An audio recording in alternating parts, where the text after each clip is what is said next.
Hi, friends and family. Thank you for being a friend.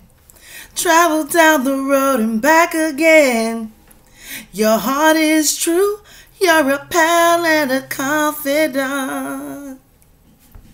And if you threw a party and invited everyone you knew, you would see the biggest gift would be from me, and the card attached would say, thank you for being a friend. Yes, I really love that song. Always have. I used to watch the Golden Girls. So that is showing my age. But anyway, thank you for tuning in. This is my DNA Ancestry results. I did them with this company that's called, I'm sorry, I had it pulled up here.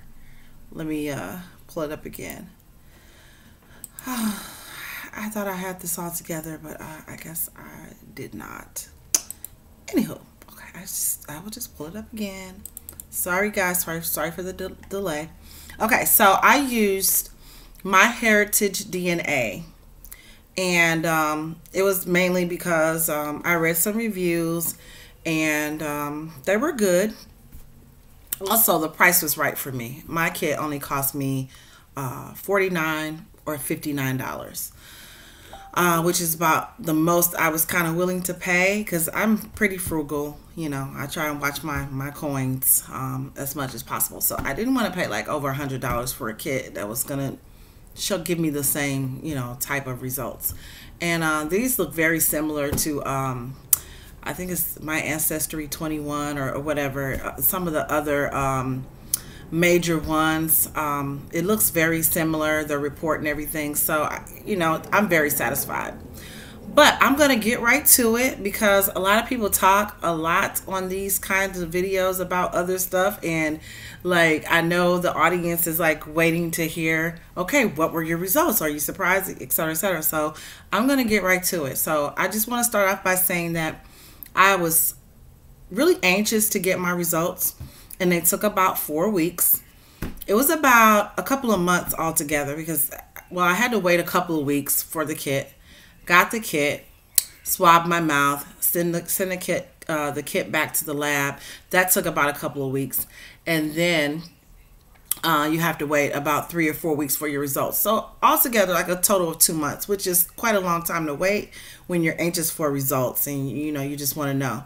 And so I made it my business to get this kit and get it done so I could know, you know, what I'm made of, where I come from, my history, just, you know myself better.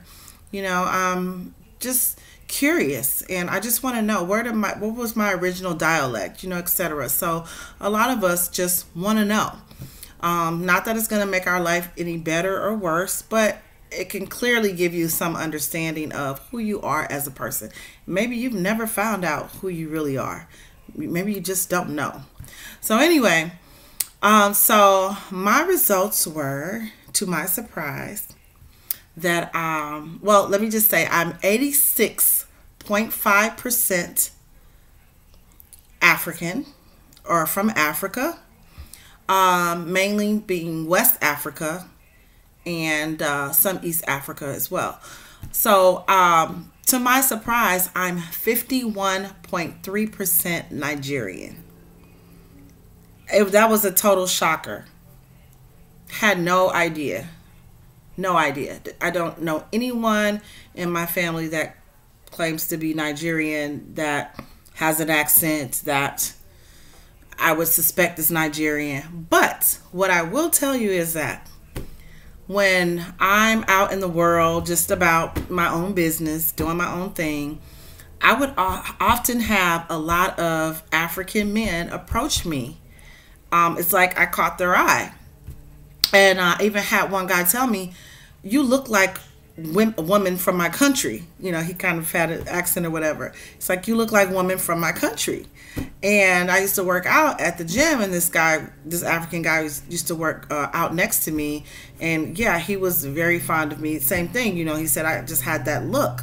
So, and I've always gotten these looks from particularly African men, my entire life. So yeah, it was a surprise, but then it also explained a lot.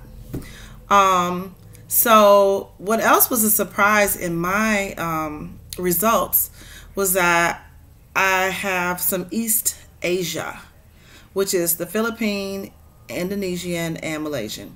That was 2.2%. But my eyes are kind of like the almond shape, and I was curious about that, where that came from. And so I think that might explain some of that. And then I have soft, fine, curly hair. Don't know if you can tell right now, but yeah, it's really curly. It's fine. It's thin, and it's not very coarse. And so I've always wondered about that because, as far as I know, both of my parents are what we would say African American. Yeah, and that's all I knew. So I have 11.3% of Europe, which is it says North and West Europe, Scandinavian, and Finnish, and South Europe is Iberian. And that's neither here nor there. That really doesn't matter to me. I can tell you, I was most excited about being 51% Nigerian. I have been telling people that I'm 51% Nigerian. No, I'm not just black. I'm not African American. I'm half Nigerian. I'm over half Nigerian. And I'm very proud of that, because when I think about Nigerian people, just from what I know, which is not a lot, I've been doing research since I found out to try and figure out, how do what is Nigerian culture about? And if anyone wants to come and chime in and let me know some things, or some things they even noticed from me doing this video, please feel free to do that. I welcome your comments. But yeah, I think of Nigerian people as people that are smart, that are cultured, that have their own style of everything, of food, the way they dress. Something in my heart I've always longed for, to be different. Like, when everybody was wearing Jordans and, just whatever the trends were. I've never been a trendy person to jump on trends. I've always liked to make my clothes or just be different. It's just, I don't like when everybody follows suit and everybody's the same. I guess that's part of that rebellious part of me. I just want to be different, and I want to be seen as different. So this definitely makes me different, makes me proud. Yeah, so I hope you guys enjoyed this. I hope you guys enjoyed this video. Paint my hand. Thank you. Paint my hand. Paint my hand. Kiss my hand. Please.